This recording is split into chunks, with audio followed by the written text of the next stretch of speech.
Doctor সাহেব আসবো নাকি? হ্যাঁ আসেন।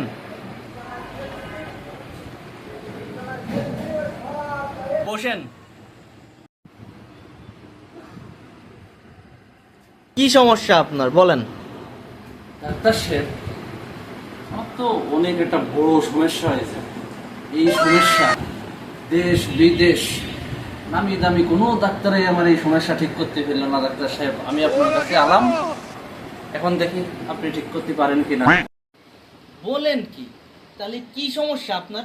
ডাক্তার সাহেব আমার না কোনো কিছু ইচ্ছা করে না। কি বলেন? ইচ্ছা করে না মানে? ডাক্তার সাহেব আমার কোনো কিছু ইচ্ছা করে না। বলেন কি? কোনো কিছু ইচ্ছা করে না মানে বিষয়টা একটু খুলে বলুন তো।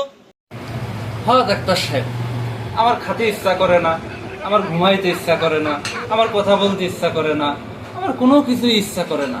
কি করব?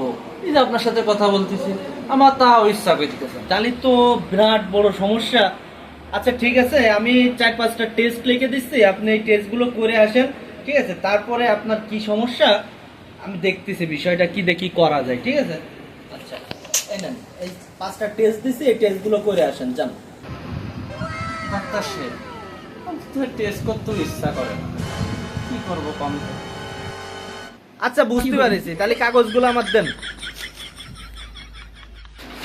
আপনি তো বিরাট বোঝা বোঝেন। এখন বিষয় হচ্ছে আপনার দেখা দেখি আমারও একটা রোগ হয়ে গেল। আমারও না এখন ইচ্ছা করতেছ না আপনার মতো রুগী দেখছি। আপনি বেরোন। এই বারেক, এই কন্তের এই সব পাগল ছাগল রুগী চেম্বারে ঢোকে, এই বের কর, ঘাট ধরে বের কর। বেরেন ডাক্তার সাহেব আর একটা কথা দেখ। আরে মিয়া বেরোন আপনি। একটা কথা ডাক্তার সাহেব আমার না বেরোতেও ইচ্ছা করে না। এই বারেক বের কর, ঘাট ধরে